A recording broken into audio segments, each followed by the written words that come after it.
In a distant land, where the sun struggled to pierce through thick clouds of deceit, there stood a once prosperous kingdom called Nor. Its people had lived in peace for generations, guided by the light of truth and justice. But darkness had crept in slowly, like a poison, when the tyrant Zalabin seized power. Zalabin was a man who ruled not with wisdom, but with lies. He twisted words to suit his desires, punished those who spoke against him, and demanded that all bow before him, not out of respect, but out of fear. His palace was built on deception, and his throne was upheld by the suffering of the innocent. Among the people of Nor was a young man named Rayan. He was not a warrior, nor was he a scholar, but he carried in his heart an unshakable faith in truth. His father, before passing away, had told him, "Rayan, never bow to falsehood, no matter the cost. Live with faith, die with dignity, and let truth be your sword." These words echoed in Rayan's soul, especially as he watched his people crumble under Zalabin's oppression. One evening, as Rayan sat by the old well where villagers gathered to share news, he overheard whispers. "Did you hear? The eastern village refused to pay Zalabin's unjust tax.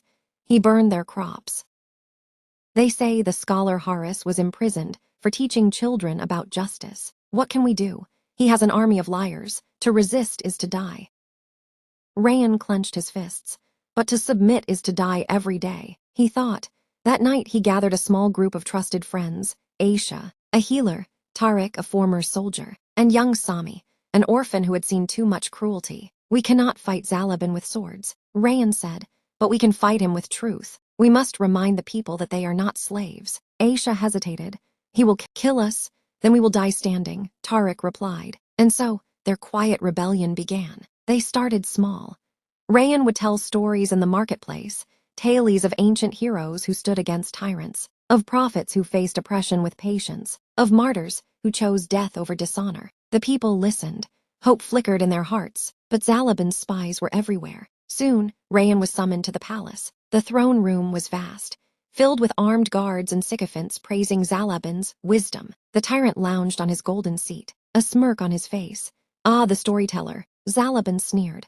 "I hear your tales are troubling." Rayan stood tall. "I only speak the truth." "Truth?" Zalabin laughed. "Truth is what I say it is. Bow before me, swear loyalty, and you will live in comfort. Refuse, and you will learn the price of defiance." Rayan did not move. "I bow only to truth," he said. Zalabin's smile vanished. "Then you will suffer." Rayan was thrown into a dark dungeon. For days he was starved, beaten, and mocked. Zalabin's torturers tried to break him. "Just say the words," they hissed. "Say Zalabin is great. Say he is just. It's just words. Why die for them?" But Rayan remembered his father's teaching.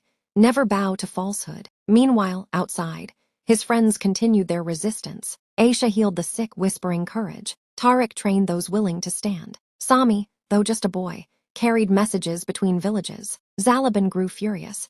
His lies were being exposed. His power depended on fear, and fear was fading. One morning, Zalabin ordered Rayan to be brought before the people in the square. "This is your last chance," the tyrant growled. "Bow or die." Rayan, weak but unbroken, looked at the crowd, his people, watching in silence. He took a deep breath. "You ask me to bow to lies," he said, his voice ringing clear. "But I would rather stand for truth, even if it costs me my life. Every day is a test of faith. Every land is a battlefield between justice and tyranny. Today is my Ashura. This square is my Karbala." Zalabin roared in rage. "Kill him." As the executioner raised his sword, Rayan smiled. "You can kill me, but you cannot kill the truth." The blade fell. Silence, then a cry from the crowd. "Enough!" Tariq stepped forward, sword in hand.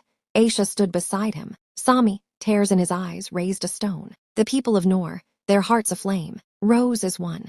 Zalabin's guards hesitated. His lies could not protect him now. The tyrant fled, but justice followed. With Zalabin gone, Nor began to heal. Rayan's name became a symbol of courage, of resistance against falsehood. Aisha opened a school to teach wisdom. Tariq rebuilt the army with honor. Sami, now a young man, became a leader who ruled with humility. And though Rayan was gone, his words lived on. Never bow to falsehood, no matter the cost. Live with faith, die with dignity, and let truth be your sword. For in every age, in every land, the battle between truth and tyranny continues. And every day is Ashura, Every land is Karbala. Truth is worth any sacrifice. Oppression thrives on fear.